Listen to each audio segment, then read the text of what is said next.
Leitura de Juízes 3, 12 a 29. Depois da morte de Otaniel, o povo de Israel pecou outra vez contra Deus, o Senhor. Por causa disso, o Senhor fez com que Eglon, rei de Moabe, ficasse mais forte do que eles. Eglon se juntou com os amonitas e os amalequitas, e eles atacaram Israel e tomaram Jericó, a cidade das palmeiras. O povo de Israel foi dominado por Eglon durante 18 anos. Então os israelitas pediram outra vez socorro ao Senhor, e ele mandou outro homem para libertá-los. Foi Eude, filho de Gera, da tribo de Benjamim. Eude era canhoto. O povo de Israel mandou levar o pagamento dos impostos para Eglon, o rei de Moabe. Então Eude fez grande punhal de mais ou menos meio metro de comprimento. Ele amarrou o punhal debaixo da roupa do lado direito e foi levar os impostos a Eglon, que era muito gordo. Depois de entregá-los, Eude mandou embora os carregadores. Mas ele voltou do lugar onde estavam as imagens de pedra, perto de Gilgal, e disse ao rei: Ó rei, tenho uma informação secreta para lhe dar. Então o rei ordenou que todos os outros saíssem da sala, e todos saíram. O rei estava sentado na sua sala de verão, no terraço. Eude chegou perto dele e disse: Tenho um recado de Deus para o senhor. O rei se levantou, então Saúde, com a mão esquerda, tirou o punhal que estava do seu lado direito e o enterrou na barriga de Eglon. O punhal entrou até o cabo e a gordura o cobriu, porque Eude não o tirou da barriga do rei. E a ponta do punhal apareceu entre as suas pernas. Em seguida, Eude trancou as portas, saiu pela janela e foi embora. Aí os empregados chegaram e viram que as portas estavam trancadas. Então pensaram que o rei tinha ido ao banheiro. Esperaram muito tempo, mas como ele não abrira a porta, pegaram a chave e a abriram. E o rei estava morto, caído no chão. Enquanto eles estavam esperando, Eude fugiu, passou pelas imagens de pedras e foi para Seirá. Quando chegou lá, nas montanhas de Efraim, ele tocou uma corneta de chifre de corneiro para chamar os homens de Israel para a luta. Ele os guiou montanha abaixo, dizendo: Sigam-me, o Senhor Deus deu a vocês a vitória sobre os inimigos, os moabitas. Então os israelitas o seguiram e tomaram o lugar onde os moabitas costumavam atravessar o rio Jordão, e não deixaram ninguém atravessar. Nessa batalha, eles mataram mais ou menos 10.000 soldados moabitas, todos fortes e valentes, e nenhum escapou. Assim, os israelitas derrotaram Moabe naquele dia, e houve paz na terra de Israel durante 80 anos. 1 Coríntios 1, 26 a 28. Lembre-se, irmãos, de que poucos de vocês eram sábios aos olhos do mundo, ou poderosos ou ricos, quando foram chamados. Pelo contrário, Deus escolheu as coisas que o mundo considera loucura para envergonhar os sábios, assim como escolheu as coisas fracas para envergonhar os poderosos. Deus escolheu coisas desprezadas pelo mundo, tidas como insignificantes, e as usou para reduzir a nada aquilo que o mundo considera importante. Essa é a palavra de Deus pra gente. Tem um livro do C.S. Lewis que se chama Aquela Fortaleza Medonha. Faz parte da trilogia cósmica, que é meio pouco conhecida do C.S. Lewis. A gente conhece mais as Crônicas de Nárnia, né? E essa história, aliás, o título do livro, né, Aquela Fortaleza Medonha, é uma referência a uma poesia que descreve a Torre de Babel. E essa história é de um professor universitário, jovem, que é chamado para trabalhar no instituto de pesquisa. Mas o que ele não sabe, ninguém sabe, é que esse instituto é conduzido por demônios. E esse cara vai se envolvendo cada vez mais dentro do instituto e ficando cada vez mais preso dentro desse lugar que tem os demônios ali controlando. E assim, só tem um grupinho de pessoas que sabe o que acontece lá dentro, que é um grupo de pessoas que é liderada por um outro professor chamado Hanson, que é o cara que, nos outros dois livros, é o cara que viaja até o espaço, né? E tem essas aventuras lá no espaço. E tem uma hora do livro que a polícia do instituto ela está perseguindo alguns professores cristãos. E aí é interessante assim, porque eles suspeitam de 2 caras que são caras importantes na Inglaterra. São caras que são ligados à política, eles têm um monte de livro publicado, são pessoas importantes. E aí a polícia vai atrás, manda um monte de homem para perseguir esses caras. Mas tem um terceiro professor que é o cara que eles de fato estão querendo encontrar. Só que ele consegue escapar, porque ninguém considera ele uma pessoa importante. Tem uma hora que a capitã da guarda, ela fala assim, ó, Jimbo é o nome do cara. Jimbo pode ser pego a qualquer momento. Ele vem à faculdade praticamente todos os dias e, na verdade, ele é insignificante. Ele é insignificante. E por isso ele consegue fugir. Eu acho que quase sempre a gente age dessa forma. A gente tem uma mania de desprezar aquilo que parece ser inferior. E a gente só confia naquilo que se mostra grande, forte e importante. É por isso que o nosso país está tão dividido em termos de política, por exemplo. Tanto a direita quanto a esquerda parece que espera que praticamente uma pessoa só sozinha seja capaz de resolver o problema desse país que é enorme, que tem um monte de situação complexa, que depende de um monte de estrutura, que precisa convergir para a mesma coisa, ligando um monte de equipe, um monte de setor, e parece que um cara só, sozinho, vai dar conta de resolver tudo. Então a gente fica esperando um cara muito bom, um cara muito importante, alguém, sabe assim, tanto da direita quanto da esquerda. E na verdade não vai acontecer isso. Outro exemplo disso é o mito do empreendedor. A gente vê um cara igual aquele Rick Chester, vocês lembram dele? Rick Chester é um carioca, um cara muito simples, que ele fez um vídeo ensinando como vender água na praia. E esse vídeo ficou tão famoso, explodiu tanto, que o cara foi chamado para dar uma palestra lá em Harvard. E aí o cara vendeu livro, virou palestrante e tal.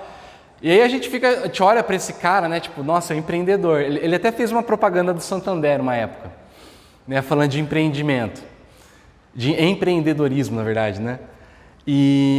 Mas aí eu fico pensando assim, cara, quantas pessoas quebraram a cara achando que ia ser o próximo Rick Chester? Na verdade não viraram o próximo Rick Chester, porque é 1 em 1 milhão.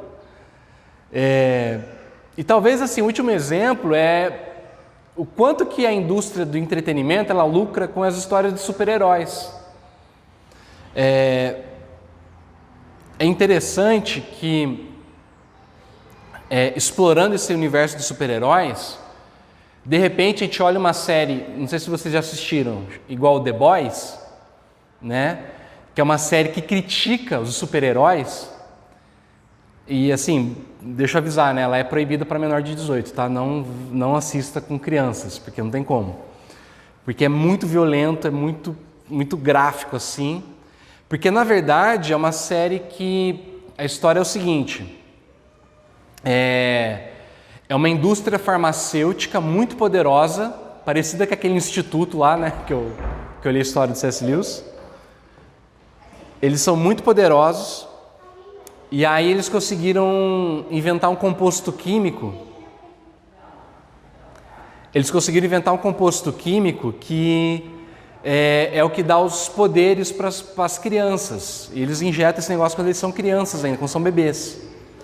O problema é que assim, os bebês mais poderosos, eles são criados dentro de laboratório, sem mãe, sem pai, sem amor. E aí os caras crescem, eles viram assim, eles são extremamente perversos, eles são desumanos, eles são totalmente sem caráter. Por quê? Porque eles não têm nenhuma referência, eles são extremamente cruéis. Porque imagina um ser humano muito poderoso, sim, sem necessariamente ter um caráter bom. Porque não é assim garantia que se a pessoa tiver poder, ela vai ter um caráter bom. Pelo contrário, quanto mais poder ela tem, maior a chance dela se corromper. E é exatamente isso que a série critica. Então imagina um cara igual o Super-Homem, mal. É isso. Por quê? Porque muito poder, parece que o The Boys ele acertou assim, que no mundo caído igual o nosso, Quanto mais grande, nem sempre quer dizer que a pessoa vai ser melhor. Quanto mais forte, nem sempre ela vai ser justa. E quanto mais poderoso, nem sempre a pessoa vai ser boa. E me parece que é por isso que Deus, quando Ele escolhe agir no mundo, Ele age geralmente de uma maneira muito inesperada. Quase sempre Deus escolhe aquilo que é fraco, aquilo que é insignificante, aquilo que é desprezado. Foi essa a razão que Deus escolheu salvar o povo dele através desse cara que a Fer leu a história, que é o Eude, né? A primeira coisa que chama a nossa atenção é o fato dele ser canhoto, vocês perceberam? Ele era um homem canhoto, né? E é interessante porque a Bíblia fala muita coisa positiva a respeito da mão direita. Então, por exemplo, Isaías 62:8 diz assim: o Senhor jurou pela sua mão direita e pelo seu braço poderoso. O Senhor jurou pela sua mão direita. Salmo 16:11 diz assim: tu me farás ver os caminhos da vida. Na tua presença a plenitude de alegria. A tua mão direita há delícias perpetuamente. Salmo 110:1 diz: disse o Senhor ao meu Senhor, ou seja, disse ao Senhor ao Messias: sente-se à minha direita, até que eu ponha os seus inimigos por estrado dos seus pés. Então fala muita coisa boa a respeito da mão direita. Mas o texto que a gente leu, na verdade, no hebraico, não tem uma palavra para canhoto no hebraico. Não existe essa palavra, falando que ele era canhoto. O que o texto diz é que Eude era um homem que ele tinha restrições na mão direita. Ou então ele não era hábil com a mão direita. Então, a partir disso, a gente pressupõe que ele era canhoto, mas muito provavelmente os teólogos acreditam que o que na verdade Eude tinha era uma paralisia na mão, ou alguma coisa que fizesse que a mão dele fosse incapacitada de alguma forma. Por isso então que a gente diz que ele era canhoto. E aí imagina uma coisa: se a nossa sociedade hoje já é cruel, já é preconceituosa, já rejeita o deficiente físico, imagina na antiguidade como que era, né? O deficiente físico, ele era considerado uma pessoa totalmente sem valor. Muitas vezes até um bebê que nascesse com um defeito físico, ele era sacrificado, muitas vezes ele era jogado fora, né? Não sei se vocês viram o 300 de Esparta, né? Assistiram? Tem o Corcunda lá, né? Que o pai tem aquele lance assim de... ele leva para os sacerdotes lá e os sacerdotes mandam matar o bebê. Você assistiu também aquele seriado do Vikings? Também nasce o menininho lá com paralisia na perna e o pai quase mata ele, mas fica com dó, né? E acaba não matando. Mas assim, eles matavam os bebês deficientes, né? E no entanto, é esse cara que Deus escolhe para salvar o povo dele. Uma pessoa que, aos olhos da sociedade, era alguém inadequado. Aos olhos da cultura era um fracassado, aos olhos da maioria das pessoas era uma pessoa inútil. E no entanto, aquilo que era a fraqueza dele, a limitação dele, foi exatamente o fator que Deus usou para acabar com uma situação de opressão que durava 18 anos. Sabe por quê? Porque se Eude não fosse provavelmente um deficiente físico, dificilmente ele teria conseguido matar o rei de Moabe. Eu vou ler de novo esse trechinho aqui, ó. Diz assim: então Eude fez um grande punhal de mais ou menos meio metro de comprimento. Ele amarrou o punhal debaixo da roupa ao lado direito. Lembra, o soldado, ele carrega a espada na mão direita. Então onde que ele põe a espada? Do lado esquerdo, para poder sacar. O Eude pôs a espada do lado direito. Então ninguém suspeitou dele porque não tinha nada aqui. Então depois de entregar, né, ele volta para o rei e diz: rei, eu tenho uma informação secreta. O que o rei faz? Manda todo mundo sair da sala, porque ele queria ficar sozinho com o cara, né? E aí ele fala: tem um recado de Deus para o Senhor. O rei se levantou. Então Eude com a mão esquerda tirou o punhal que estava do seu lado direito e enterrou o punhal na barriga de Eude. E, gente, o texto é tão forte que fala assim, que o punhal entrou e a gordura, ele era tão gordo que a gordura, ela cobriu o punhal e o punhal saiu entre as pernas. Ou seja, o punhal rasgou o cara por dentro. Tem uma tradução da Bíblia que fala que as fezes do rei se derramaram. E é por isso que depois os empregados, a porta está fechada e os caras pensam que o rei está no banheiro. Porque provavelmente eles sentiram um cheiro das fezes que se derramaram. Então, olha só, é bem provável que pelo fato de ser deficiente da mão direita, o rei não enxergou Eude como uma pessoa perigosa.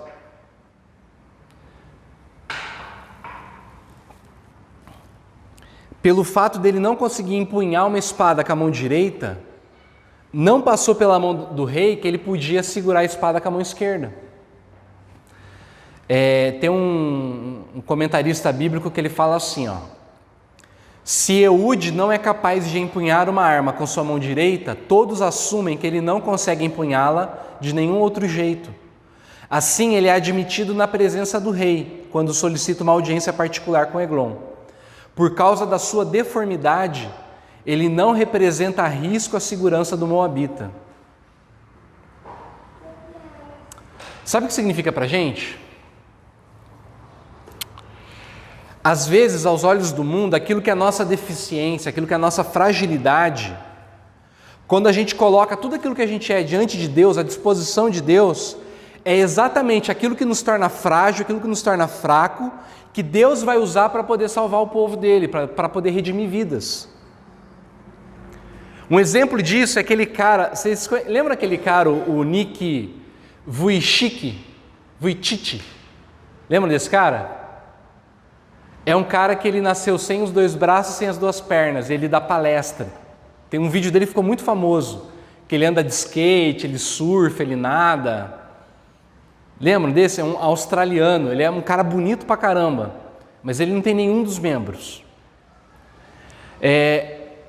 Na autobiografia dele, ele fala como que foi difícil quando ele era criança, porque todas as outras crianças, às vezes sem noção até, acabavam, sei lá, zoando com ele, ou fazendo um comentário que deixava ele chateado. Mas à medida que ele vai ficando adolescente, ele vai lidando com essa deficiência dele, ele começa a compartilhar com as outras pessoas a vida dele, e ele é um cara de muita fé.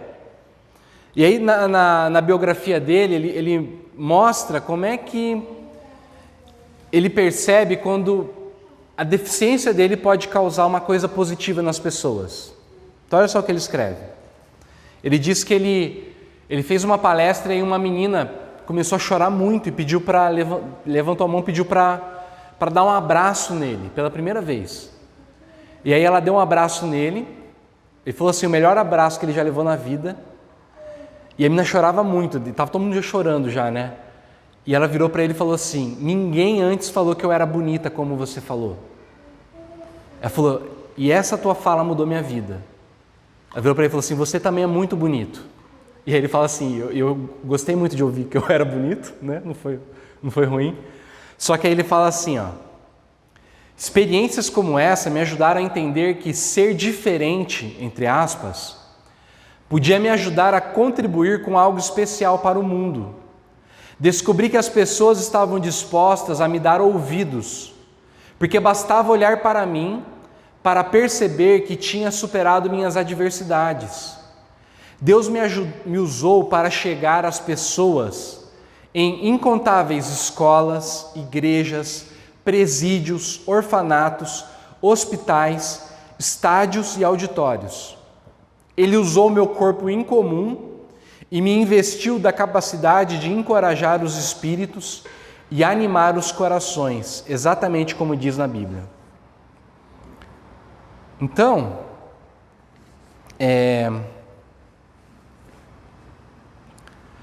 para algumas pessoas, um acidente, uma fatalidade, uma injustiça, tem o poder de tornar essas pessoas extremamente amarguradas, rancorosas, reclamonas.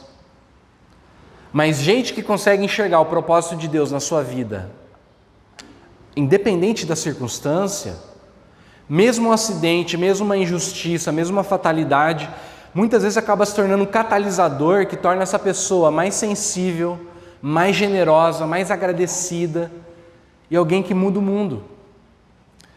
É o que acontece, por exemplo, quando você tem uma pessoa que cresceu no orfanato e aí ela vira adulta e ela adota um monte de criança, porque ela sabe o que é viver no orfanato. É o que acontece, por exemplo, quando você tem uma mulher que sofre violência doméstica e aí ela consegue se livrar e ela vai ajudar outras mulheres a se relacionarem, a se libertarem de relacionamentos abusivos. É o que acontece, por exemplo, quando você tem um cara que é viciado em álcool e aí ele consegue ficar sóbrio, e ele vai ajudar outras pessoas a se libertarem do alcoolismo, das drogas, né? Porque nenhum de nós é completo, nenhum de nós é inteiro, nenhum de nós é pleno. Todos nós temos os nossos buracos. Mas é exatamente nesse espaço vazio, nesses buracos, que a luz da graça de Deus, ela brilha com mais força para poder abençoar o mundo. E a história de Eude, na verdade, ela aponta para o Salvador mais canhoto, tá? Entre aspas, de todos. Porque é o cara que foi a escolha mais inesperada, o cara mais menosprezado. Aparentemente é a escolha mais fraca que alguém podia fazer. Porque assim como Eude, não foi através da força, da habilidade, da nobreza que Jesus derrotou os inimigos de Deus. Foi exatamente através da sua fraqueza. Não é à toa que quando Isaías profetizou sobre ele, e o texto que o etíope estava lendo, que Felipe pregou, é o mesmo texto de Isaías que a gente leu na liturgia, Isaías 53, que fala que ele não tinha boa aparência nem formosura, era desprezado e o mais rejeitado entre os homens, homem de dores que sabe o que é padecer, e como um de quem os homens escondem um rosto, olha só, era desprezado e dele não fizemos caso.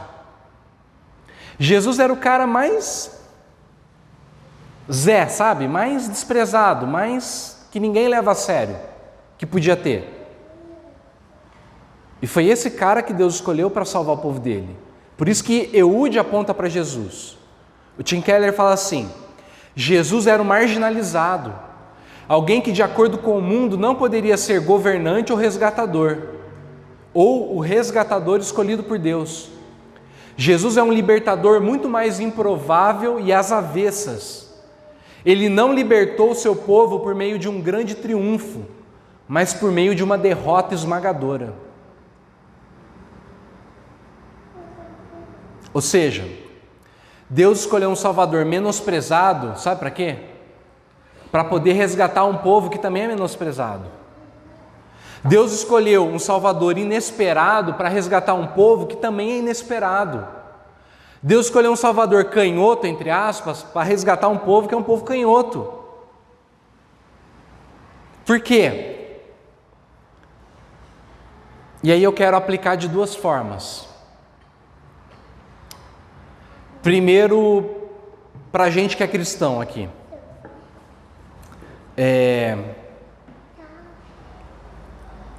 Se Deus escolheu Jesus, que era um cara que ninguém ligava, para resgatar um povo igual a gente, isso significa que, para a gente que é cristão, a gente precisa se lembrar de onde a gente veio. Ninguém aqui foi salvo por ser bom, por ser virtuoso, por ser digno. Nós fomos salvos porque Deus é bom, porque Jesus é virtuoso e porque Jesus foi digno. Foi isso que Paulo escreveu quando ele escreveu para os Coríntios, que é o texto que a Fer leu também lá do Novo Testamento. Ele fala assim: lembrem-se, irmãos, de que poucos de vocês eram sábios aos olhos do mundo, ou poderosos ou ricos quando foram chamados.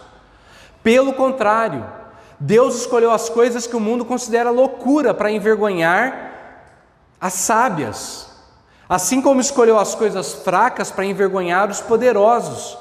Deus escolheu as coisas desprezadas pelo mundo, tidas como insignificantes, e as usou para reduzir a nada aquilo que o mundo considera importante. Portanto, ninguém jamais se orgulhe na presença de Deus. Foi por iniciativa de Deus que vocês estão em Cristo, que se tornou a sabedoria de Deus em nosso favor. Nos declarou justos diante de Deus, nos santificou e nos libertou do pecado. Por isso, como diz as Escrituras, quem quiser se orgulhar, orgulhe-se somente do Senhor, somente daquilo que Ele fez. Então a gente precisa sempre se lembrar disso. Nenhum de nós é salvo, é cristão, se tornou crente, um seguidor de Jesus, por qualquer mérito nosso. E aí tem um segundo ponto que vem desse. Se a gente não foi chamado por causa disso, a gente precisa colher todos os outros canhotos que estão por aí. Todas as pessoas são menosprezadas, que são tidas como insignificantes. Pessoal, só está a gente aqui, né, hoje, do Novo Norte. E eu queria lembrar isso para a gente. Se a gente olhar lá na liturgia, na primeira página, que tem o quem somos, lembra disso? Todo domingo a gente olha lá, quem somos. E lá está muito claro que a IPI Novo Norte está nascendo com um propósito. Qual é o propósito? Oferecer a qualquer pessoa, a oportunidade de uma nova vida através de Jesus. Por isso que o nosso foco é o quê? É nas pessoas que precisam de um novo começo. Nosso foco é na nova geração. E para isso acontecer, nós que somos discípulos, a gente primeiro precisa se lembrar de onde a gente veio. E aí acolher qualquer pessoa que chegar aqui. Qualquer um. A nossa igreja está nascendo com o propósito de ser uma igreja que abraça qualquer pessoa que queira caminhar com Jesus. E a gente nunca pode esquecer disso. De jeito nenhum. Para que todos sejam bem-vindos, para que todos sejam acolhidos. Agora, às vezes Deus está trabalhando no coração das pessoas e elas vão vir. Agora, quase sempre, a gente precisa desenvolver um caráter igual de Jesus, que é o bom pastor. O que o bom pastor faz? O bom pastor vai atrás da ovelha perdida. Então, nós somos chamados também a irmos atrás da ovelha perdida. Isso não é um trabalho só do pastor Jota, só do Aba, que é o seminarista, entendeu? É um trabalho de todos nós. A gente precisa ir atrás da ovelha perdida. Isso significa o quê? Significa a gente olhar para aquela pessoa que é difícil, que é menosprezada, que é rejeitada, e a gente tomar a iniciativa de ir atrás dessa pessoa, de acolher ela, de sentar para trocar uma ideia, de sentar para conversar, de chamar para comer, chamar para tomar um café, para conversar. Agora, eu queria fazer uma aplicação, talvez alguém vai ouvir o sermão depois, e aí eu queria falar para o não cristão. E aí eu queria dizer o seguinte: talvez você que vai estar ouvindo essa mensagem depois, é uma pessoa que ninguém leva a sério, que ninguém acredita, nem seus irmãos, seus pais, sua família, seus professores, seus colegas de trabalho, da faculdade, teu parceiro, tua parceira, seus amigos, talvez nem você mesmo. Pode ser que você se sinta rejeitado, desprezado, desvalorizado, por conta da sua origem, do seu passado, da sua história, por conta da sua condição financeira, por conta do seu emprego ou da falta de emprego, por causa da sua aparência, das suas limitações, de algum vício, por causa da sua sexualidade, da sua religião, das suas ideologias.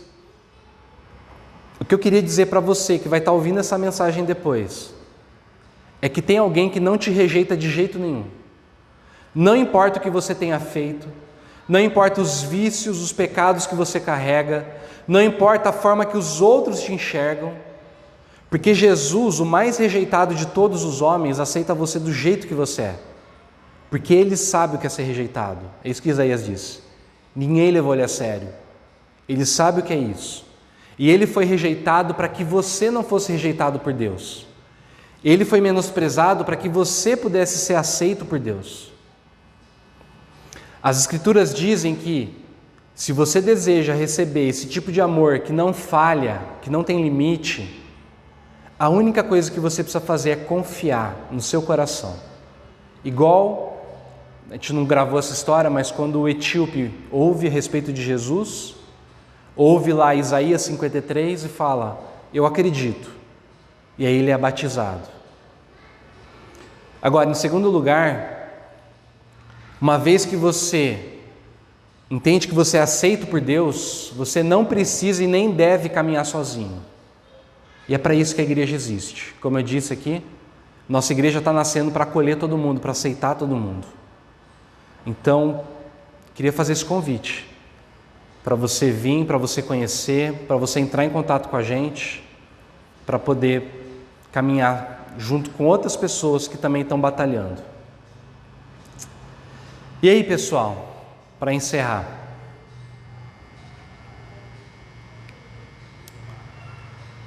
se a gente se tornar uma igreja que acolhe todo mundo, que recebe todo mundo, vocês conseguem imaginar o que pode acontecer com a nossa igreja? Eu imagino que a nossa igreja pode se tornar um grande movimento de renovação de vidas. Porque imagina o tanto de Eude que tem aí fora.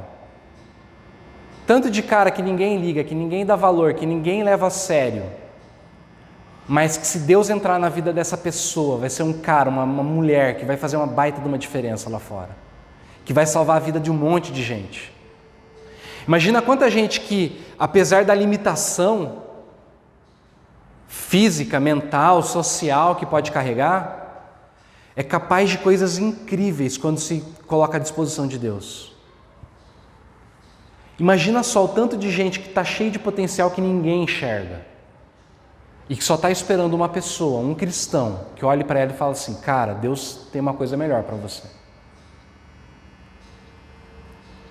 Imagina o que a gente pode fazer se a gente deixar Deus trabalhar através da nossa fraqueza. A gente vai mudar essa cidade, mudar esse bairro, mudar Campinas. Porque Ele usa as pessoas mais fracas, mais desprezadas, as mais rejeitadas, para poder mostrar a graça dEle através da gente. Que Deus nos abençoe, então, para a gente se tornar isso. Amém? Vamos orar? Pai, quero te agradecer por essa palavra. E meu pedido para que o Senhor possa, através do Teu Santo Espírito, ó Deus, tocar os corações, todos aqueles que ouvirem. Porque a Tua palavra não tem limites, ó Deus, ela não tem fronteiras. Eu sei que ela pode, nessa hora agora, estar alcançando alguém que se sente rejeitado, desprezado, e que precisa ouvir que no Senhor existe aceitação, no Senhor existe acolhimento, no Senhor existe perdão, no Senhor existe restauração. É isso que o Senhor fez por nós, é isso que o Senhor quer fazer com tantos outros, ó Deus. Obrigado pelo sacrifício de Jesus, que morreu no nosso lugar, que foi rejeitado no nosso lugar, para que nós fôssemos aceitos por Ti. Nós te agradecemos e te louvamos em nome de Jesus. Amém.